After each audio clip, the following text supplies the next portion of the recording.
State bank نے شرح سود میں 1% اضافہ کر دیا ہے۔ اسٹیٹ بینک نے نئی مانیٹری پالیسی کا اعلان کر دیا ہے۔ اسٹیٹ بینک نے شرح سود بڑھا کر 11.50% کر دیا ہے۔ تو آپ کو بتائیں کہ اسٹیٹ بینک نے شرح سود میں 1% اضافہ کر دیا ہے۔ اسٹیٹ بینک نے نئی مانیٹری پالیسی کا اعلان کر دیا ہے۔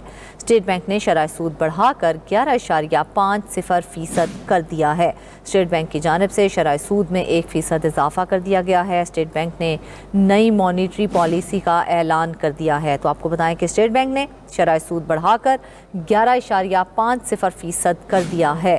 اسٹیٹ بینک نے شرح سود میں 1% کا اضافہ کر دیا ہے۔ آپ کو بتائیں کہ اسٹیٹ بینک نے نئی مانیٹری پالیسی کا اعلان کر دیا ہے۔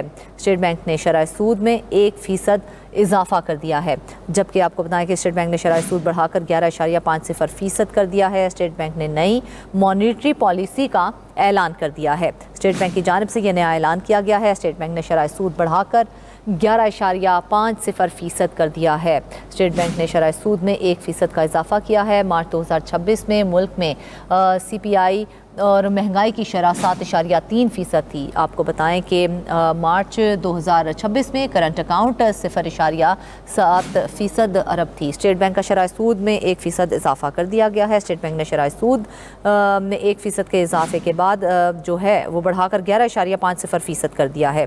اسٹیٹ بینک کی جانب سے یہ نئی مانیٹری پالیسی ہے جس کا اعلان کیا گیا ہے، اور اسٹیٹ بینک کی جانب سے شرح سود میں 1% کا اضافہ بھی دیکھنے میں آیا ہے۔ راشد خان ہمارے ساتھ موجود ہیں، تفصیلات ان سے لیں گے۔ جی راشد، بتائے گا نئی مانیٹری پالیسی کے حوالے سے مزید کیا ڈیٹیلز ہیں آپ کے پاس؟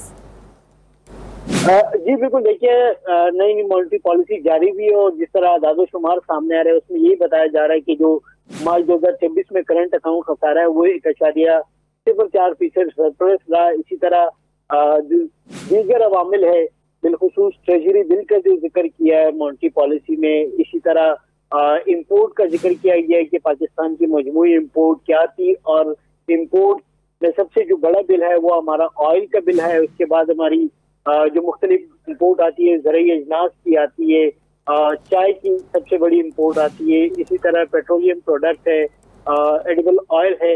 یہ تمام چیزوں کو اگر ہم دیکھیں تو ایک بہت بڑا بل بنتا ہے، اور یہ کرنٹ اکاؤنٹ خسارے کو جو ہے وہ بہت زیادہ میٹر کرتا ہے، اور یہی وجہ ہے کہ سب سے پہلے اسی کا ذکر کیا گیا ہے۔ اسی کے ساتھ اگر ہم دیکھ رہے ہیں تو جو ملک کی پیداوار ہے، بالخصوص گندم کی پیداوار ہے، اسی طرح کپاس کی پیداوار ہے، اس کا ذکر کیا گیا ہے۔ ان تمام چیزوں کو ڈسکس کرتے ہوئے جب مانیٹری پالیسی کا اعلان کیا گیا تو اس سے قبل جو 3 ماہ سے جنگ لگی ہوئی ہے اس کا ذکر کیا گیا کہ جنگ کی وجہ سے جو عالمی منڈی میں جو فیول کی پرائس اتنی زیادہ بڑھ رہی ہے وہ کتنا افیکٹ کر رہی ہے، کیونکہ مستقل ایک ریٹ نہیں ہے بلکہ روزانہ نیا ریٹ آ رہا ہے، اور نئے ریٹ کی وجہ سے ملک کی معیشت بھی افیکٹ ہو رہا ہے، کیونکہ ہم جو فیول جتنا بھی منگاتے ہیں وہ تو یا تو دبئی کے راستے آتا ہے، بحر ہرمز کے ذریعے آتا ہے، یا تو ہم دیکھتے ہیں کہ بحر احمر کے ذریعے آتے ہیں، اور یہی وجہ ہے کہ جو فیول پرائس ہے وہ بڑی ہے تو اس کا اثر مارکیٹ پہ پڑا ہے، اور آج جو ہے تقریباً 390 اور 400 کے قریب پیٹرولیم پروڈکٹ جو ہے اس کے ریٹ چلے گئے۔ اسی طرح جو گیس کے پروڈکٹ ہے، گیس فی کلو جو ہے وہ تقریباً 400 روپے۔ یہ تمام عوامل مہنگائی کی شرح میں اضافے کا وجہ بنی ہے، اور اسی وجہ سے مارکیٹ میں ہم نے دیکھا کہ جو پینک پھیلی ہے، اسٹاک مارکیٹ میں بھی یہی پینک نظر آئی، اسی طرح امپورٹ اور ایکسپورٹ میں یہی پینک نظر آئے گی اور آگے بھی نظر آئے گی۔